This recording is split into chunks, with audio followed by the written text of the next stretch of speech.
হেই Google, আসসালামু আলাইকুম। দর্শক, রোবট তৈরি করে ইতিমধ্যেই নেট দুনিয়ায় ভাইরাল খুলনার দশম শ্রেণীর ছাত্র রাকিব ভাই। এই রোবটটা তুমি তৈরি করেছো? জি। এই রোবটটার কাজ কি? এই রোবটটার কার্যকারিতা হলো যে কোনো প্রকার দুর্ঘটনা বা কোনো কেউ যদি অ্যাটাক করতে চায় তাকে চিহ্নিত করতে পারে, বিনোদন দিতে পারে, গান শোনাতে পারে, আগুন লিখে চলে অ্যালার্ম দিতে পারে, গ্যাস লিখে চলে অ্যালার্ম দিতে পারে, আগুন থেকে মানুষ, বিশেষ করে এটা আগুন থেকে মানুষ উদ্ধার করতে পারে এবং আগুন নিয়ন্ত্রণে কাজে লাগাতে পারে। আমরা যদি এটা ভালো এক্সট্রাকচার এবং ভালোভাবে তৈরি করা হয়, আগুন নিয়ন্ত্রণেও কাজ করতে পারবে। এই রোবটটা তৈরি করতে কত টাকা খরচ হয়েছে এবং কেমন সময় লেগেছে দর্শকদেরকে জানাবেন।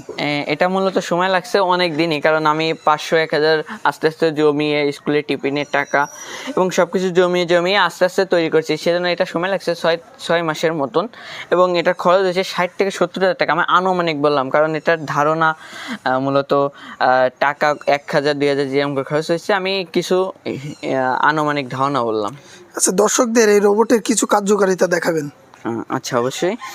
আমি একটু দেখি। জি, এবার আপনি হ্যান্ডশেক করেন।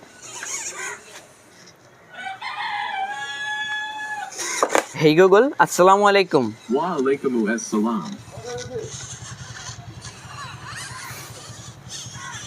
এখন ঘুরে ঘুরে দেখলো এবং স্ক্যান করলো, যদি কোনো প্রকার ঘটনা এখানে ঘটে তাহলে সেটা স্ক্যান করলো এবং ওর কাছে রেকর্ড থেকে যাবে। ভবিষ্যতে আমি যদি চাই যে আপনি আইছিলেন এক সময়, সেটাও বলতে পারবে।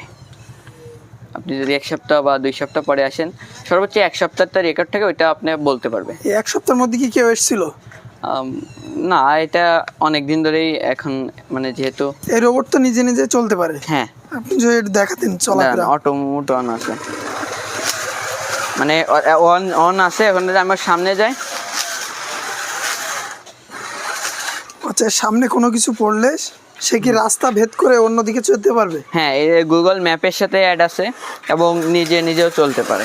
এই রোবটের পাশাপাশি এখন পর্যন্ত কি কি প্রজেক্টের কাজ করেছেন? এই রোবটের পাশাপাশি আরেকটা রোবট তৈরি করেছিলাম, সেটা রেস্টুরেন্টের জন্য গেছে এবং আরেকটা হাত তৈরি করছি, সেটা হলো রোবোটিক্স হ্যান্ড।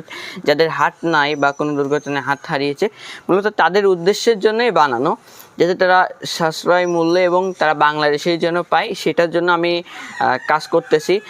আমার অলরেডি ওইখানে চলতেছে। এটা মূলত হাতে নার্ভ সিস্টেমে চলে, তারা যেন অন্যের উপর নির্ভর না থাকে, সেই জন্যই মূলত ওই হাতটি তৈরি করা হয়েছে। আচ্ছা, আপনার আগামী প্রকল্প কি?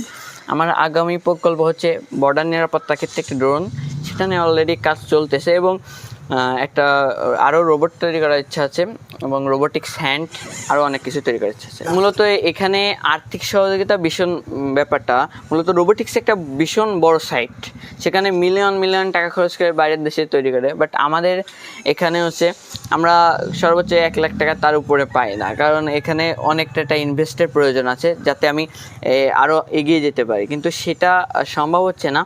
এটা যদি সরকার থেকে সহযোগিতা করে বা বাংলাদেশ গভর্নমেন্ট থেকে সহযোগিতা করে, তাহলে আশা করি ভালো কিছু উপহার দিতে পারবো।